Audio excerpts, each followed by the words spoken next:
Ela viveu uma experiência pessoal e hoje vai mostrar pra gente a importância do seguro de vida nos Estados Unidos.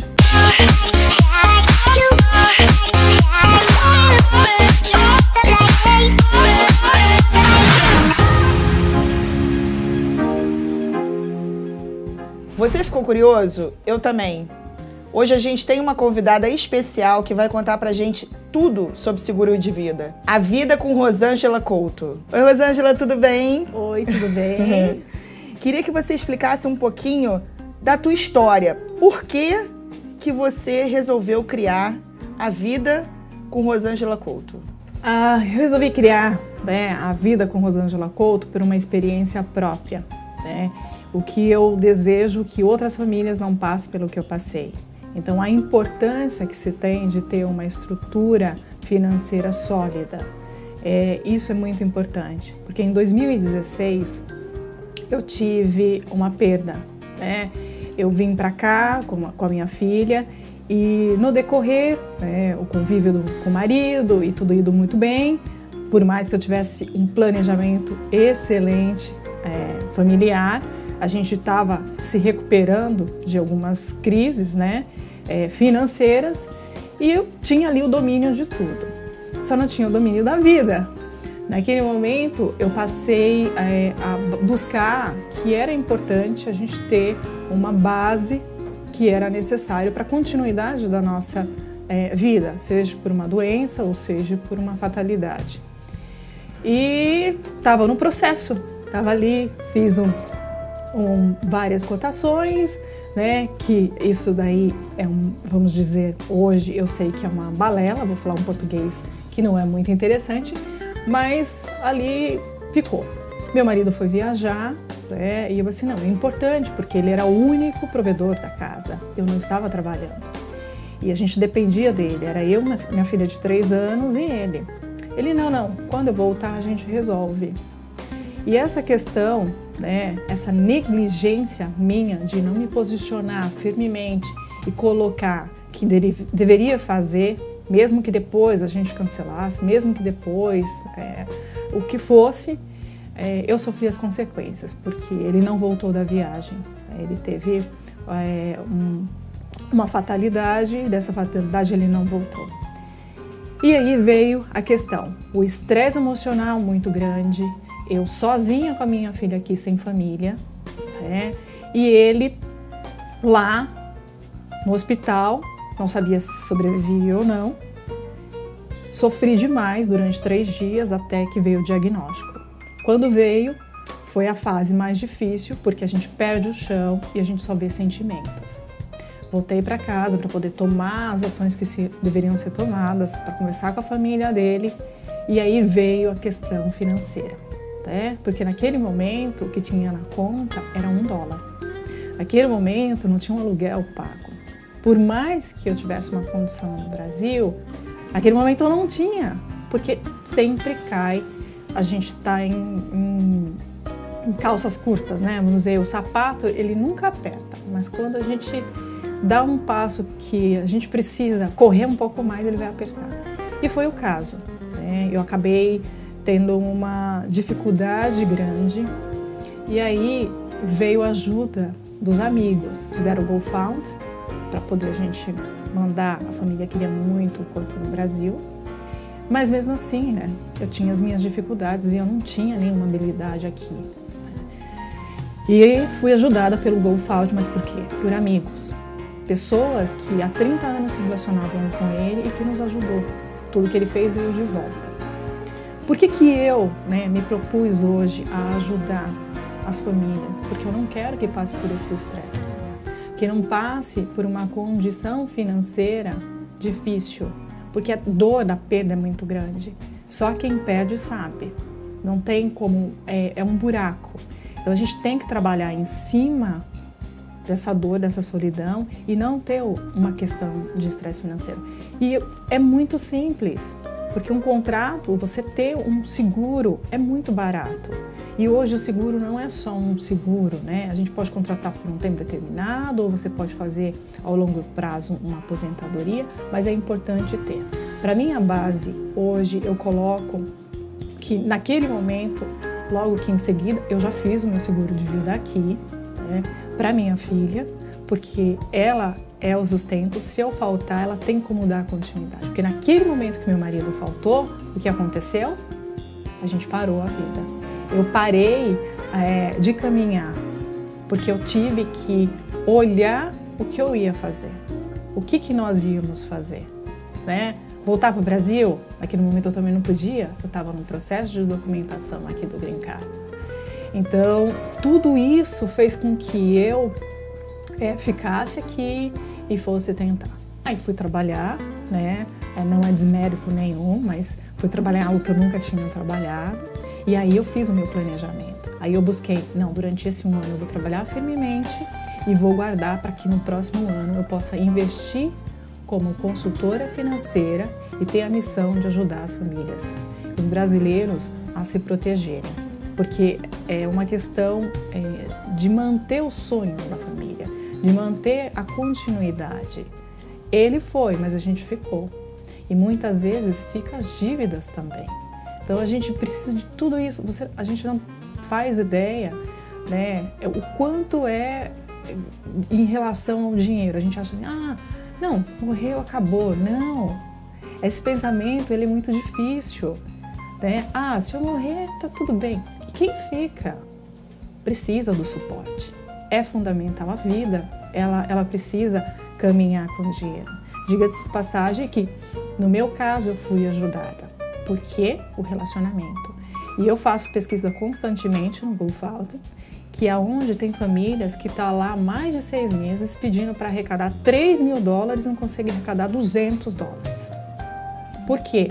São imigrantes que vêm para cá, chegam aqui, não tem família, não tem conhecidos, não tem ninguém. E aí acaba acontecendo o quê?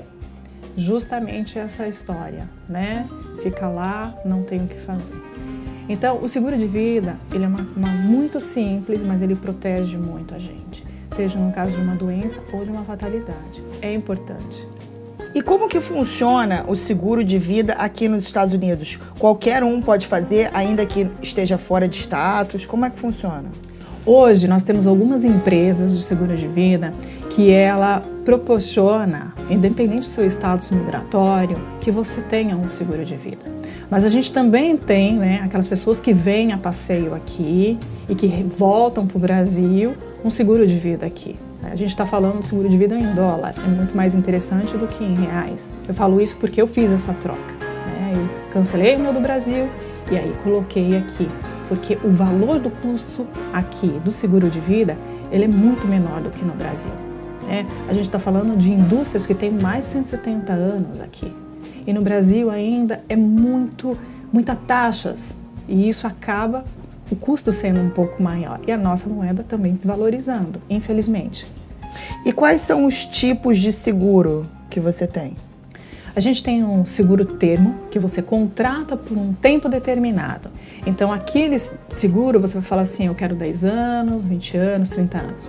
Mas o que vai determinar é um planejamento que a gente tem que fazer primeiramente. Planejamento, ele vai ver o que é necessário para a sua família se manter. Se você tem um bebê de 6 meses, você vai precisar de muito mais tempo do que uma criança de 10, de 15 anos. Então, isso é um planejamento que a gente precisa fazer, né? E essa assessoria a gente dá. Nós temos um planejamento ao longo prazo. Então, você tem um seguro de vida e você acopla o que a gente chama um plano indexado, que é como se fosse uma previdência privada. E isso faz com que você, lá na sua aposentadoria, você começa a receber. Então você tem um seguro de vida, um benefício em vida e você tem o que mais? Você tem uma retirada anual ou mensal, aí como for, né? Com a sua melhor idade, 65 anos, que é a idade média aqui nos Estados Unidos, que as pessoas se aposentam. Vocês trabalham com complementação de aposentadoria, como no Brasil tem a previdência privada? Esse plano indexado é um complemento, né? A gente pode usar ele de várias formas. Você complementar, ou se você começar cedo um planejamento, né, estratégico como para uma criança, ela vai ter uma boa receita Porque a gente tem que tomar muito cuidado que nós, como migrantes, muitas vezes a gente não paga o Social Security. O que é o Social Security? É a Previdência dos Estados Unidos, e isso a gente não paga, a gente não vai ter nada aqui. Então a gente tem que plantar, então a gente tem que guardar ali os seus, a gente fala, né, os seus $5, para que lá na frente, $5 por dia, que lá na frente a gente possa ter uma receita, seja uma receita que é para você viver ou seja uma receita complementar. Só que o interessante desse seguro, que a gente chama, né, de um indexado, que ele também pode ajudar o seu filho para uma faculdade, porque você pode resgatar antes. Você pode fazer ele também para um planejamento ao longo prazo, que você queira, eu quero complemento para minha viagem de férias quando eu me aposentar. Né? Então ele é flexível, a gente consegue trabalhar com seus sonhos. Antes de tudo, a gente tem que ter lá definido o que a gente deseja para o futuro. Eu já vi muitos casos acontecerem aqui nos Estados Unidos, a pessoa compra uma casa, um casal, né? O marido falece e de repente a esposa se vê numa situação e acaba perdendo a casa. Tem alguma solução para isso? Tem, a solução é muito simples, né? Então, você tem a casa e você acopla um seguro termo pelo tempo determinado do mortgage. Né? E isso é fundamental, porque é diferente do Brasil, que você compra um imóvel e no mortgage lá já vem o seguro de vida. Aqui não, você compra, não existe, você tem que ter um seguro por trás. Mesmo que seja um seguro mortgage, eles falam mortgage, mas ao mesmo tempo é o mesmo termo. Né?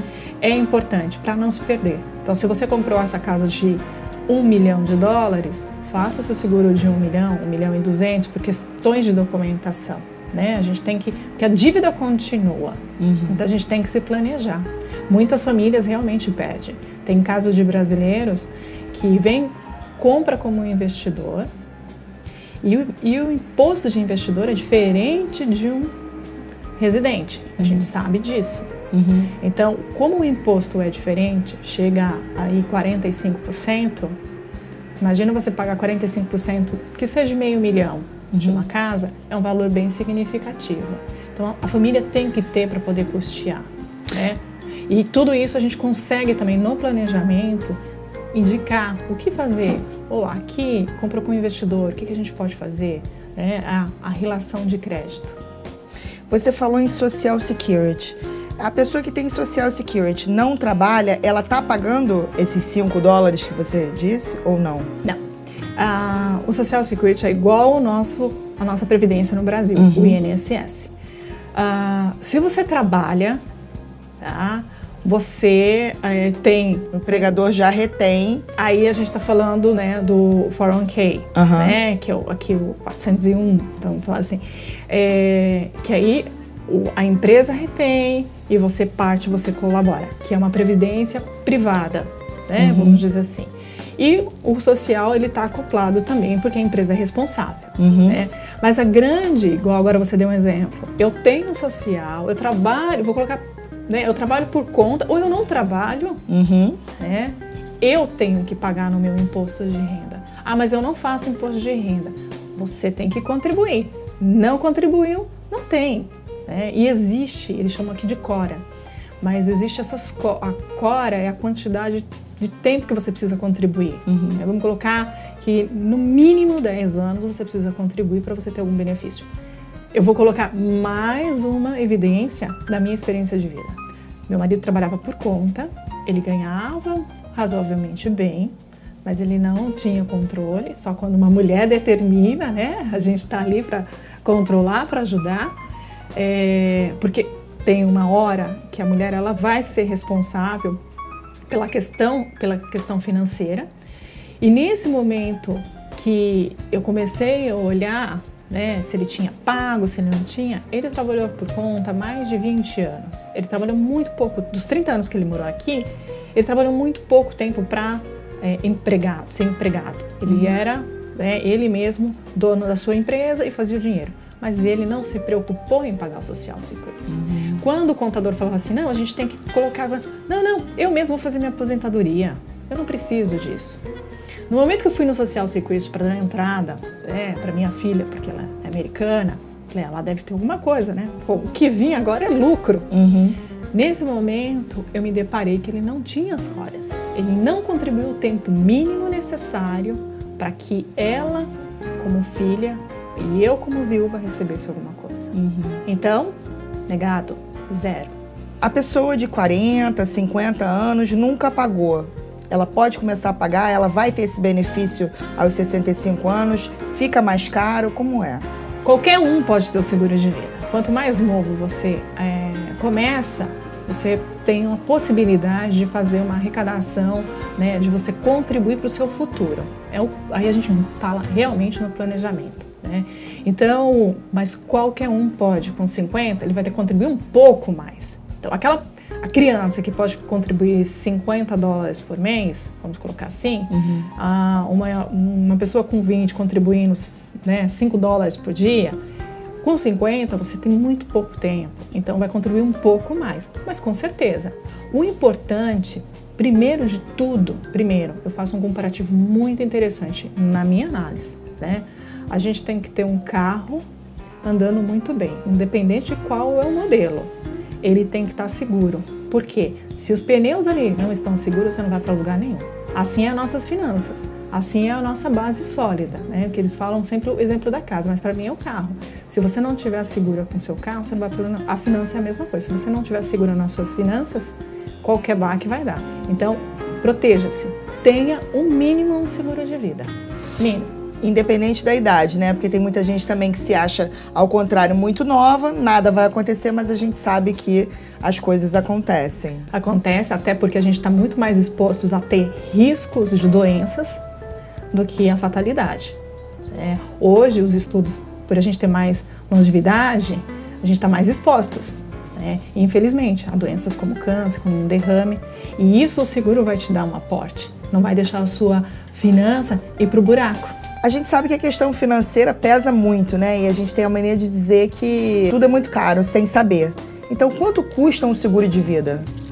O seguro de vida, ele vai depender da idade, ele vai depender das suas condições de saúde. Mas vamos colocar no meu caso, né? Pessoa sadia, feliz. Hoje, eu calculando para mim, um mínimo, uns $100 mil, tá? Eu pagaria $30 por mês, por 30 anos. Um seguro básico, termo. Tá? Lógico que eu desejo acumular, né, lá na frente, então eu vou colocar um pouco mais para lá na frente acumular ou ter um seguro de vida vitalício, que isso também é muito importante. Essa análise eu posso ajudar, tá? A gente vai fazer juntas e assim, não tem custo, tá? Eu vou sentar com você, eu vou brincar, brincar não, né, que não é legal, mas eu vou fazer uma análise financeira junto com você do seu orçamento. A gente vai fazer um funil financeiro para a gente ver realmente o que é fundamental nas suas despesas, o que a gente pode melhorar para reduzir, e a gente vai encontrar dinheiro para você salvar lá para sua aposentadoria. Qual é a ligação do juro composto com o plano indexado? O juro composto é juros sobre juros. Então, se eu tenho hoje $100, tenho 10%, vou ter $110. E o juro composto é o quê? Sobre esses $110. Então, eu vou ter juros sobre juros. Segundo Einstein, isso é a 8ª maravilha do mundo. Quem conhece, recebe. E quem não conhece, paga. Se você tivesse que dar um único conselho para as pessoas, olha para lá e diz, o que você faria? O que eu fiz? Eu assegurei a minha vida, eu tenho um seguro de vida protegendo a minha família. Ainda ficou muita dúvida, não é, pessoal? Para mim ficou. E eu vou fazer o convite aqui agora. Espero que ela aceite. Rô, a gente queria, da Atitude Orlando, que você escrevesse pra gente, como colunista, falando da vida com Rosângela Couto. Você topa? Eu topo. E fica ligado, porque vai ter sempre dicas da Rosângela Couto sobre finanças nos Estados Unidos.